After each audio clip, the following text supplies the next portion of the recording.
All right, guys, so I'm working on my 2017 Toyota Highlander XLE.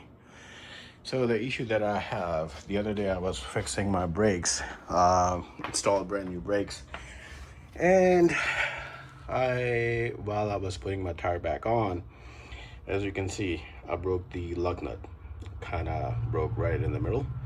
It wasn't that I was really using a heavy tool or, torque, nothing like that. Just typically tightening it up and it broke off. All right, anyway, so I got the new part.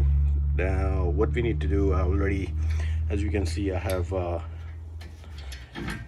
removed the tire and the brake caliper sitting right there, secured so it doesn't really pull down the hose and it's gonna create a mess.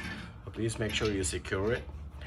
I'm gonna remove this, what you call the rotor, the brake rotor.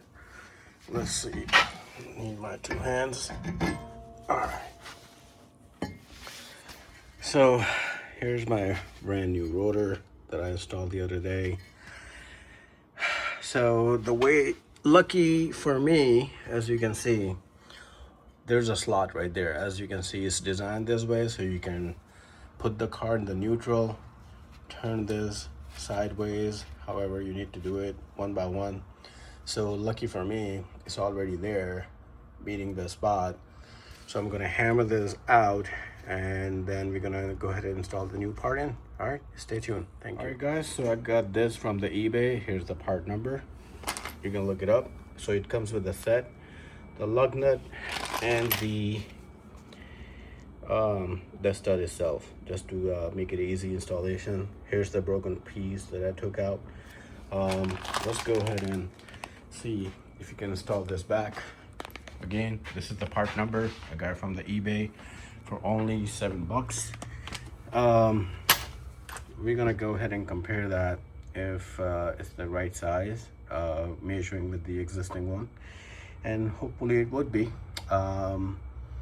But looking at this, I think one of this also is not that good, so I may have to replace them later, all right, well, first thing first, we're gonna go ahead and push this through, and then I'm gonna use the lug nut came with the kit to install this back in. All right, stay tuned. Thank you. All right, guys, so I measured it. It's the same size as I see. As you can see. So just slide it through, and then just make sure it sits in the splines, and you don't want to mess up your splines. And now what we're gonna do, we're gonna use the same lug nut came with it, and then I need my both hands. So I'm just gonna go ahead and make it sit, and then maybe hammer a little bit from the back so it can push through. And then I will use this lug nut came with the kit, tie them up, and then we're good to go. So I hope this video helped you. Give us a thumbs up, like, and subscribe, and I'll look forward to making more videos for you. And matter of fact, right after this, I'm gonna have to change my tie rod ends, the outer tie rods. Both of them have apparently busted boots and been making some shakiness while I'm going at the higher speed. So after this job, I'm gonna go ahead and make a new video for installing the outer tie rods on the same vehicle. Stay tuned. Thank you. Give us a thumbs up, like, subscribe. Thanks. Bye.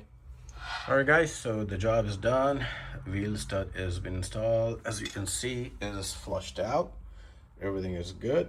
We are good to go. Now I need to go ahead and work on the outer tie rod ends on both sides. They're pretty beaten up. Here is okay, but the other driver side is pretty busted. So I'm gonna go ahead and replace both of the tie rod while I'm doing one. Might as well just do the other one as well. And then we're gonna drop the vehicle for alignment. Stay tuned. Thank you so much. Give us a thumbs up, like, and subscribe. Bye.